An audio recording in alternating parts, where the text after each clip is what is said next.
বলিউড অভিনেতা সাইফ আলী খানের উপর হামলাকারী শরীফুল ইসলাম শেহজাদ রয়েছেন কারাগারে। সম্প্রতি জামিনের আবেদন করলেও পুলিশের আপত্তিতে তাকে জামিন দেয়নি আদালত। তবে এবার নতুন রিপোর্টে এলো চাঞ্চল্যকর তথ্য। চার্জশিটে দেখা গিয়েছে যে সাইফের ফ্ল্যাট থেকে যে আঙুলের ছাপগুলি সংগ্রহ করা হয়েছিল সেগুলি গ্রেপ্তার হওয়া অভিযুক্ত শরীফুলের সঙ্গে মিলছে না। সিআইডি ফিঙ্গারপ্রিন্ট ব্যুরোতে পাঠানো হয়েছিল 20টি স্যাম্পল টেস্ট, যার মধ্যে 19টি মেলেনি।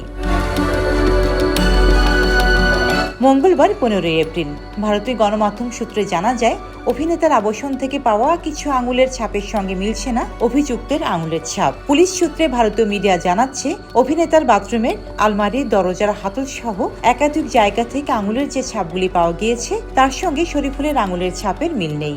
এভাবে 20টি আঙুলের ছাপের মধ্যে 19টি নাকি মেলেনি। কেবল 8 তলার ঘর থেকে পাওয়া আঙুলের ছাপের সঙ্গে মিলেছে অভিযুক্তের আঙুলের ছাপ। পুলিশের দাবি, বাকি জায়গার হাতলে অভিযুক্তের পাশাপাশি অন্যরাও হাত রেখেছিলেন। অভিযুক্তের আঙুলের ছাপের ওপরই পড়েছে সেই ছাপগুলো, ফলে মুছে গিয়েছে শরীফুলের আঙুলের ছাপ। পুলিশের দাবি, এই ধরনের অমিল অনেক তদন্তেই ঘটে থাকে। সাধারণত 1000 জনের মধ্যে একজনের ছাপ মিলে যায়। তবে 8 তলার ঘর থেকে পাওয়া আঙুলের ছাপই প্রমাণ করে দিচ্ছে শরীফুল অভিনেতার বাড়িতে উপস্থিত ছিলেন।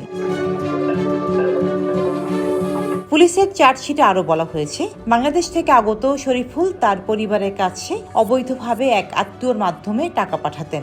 অনেকদিন ধরে বেঙ্গালুরুর একটি ব্যাংক অ্যাকাউন্টের মাধ্যমে অবৈধভাবে ভারতীয় মুদ্রা দেশ থেকে বাইরে পাঠানো হচ্ছিল।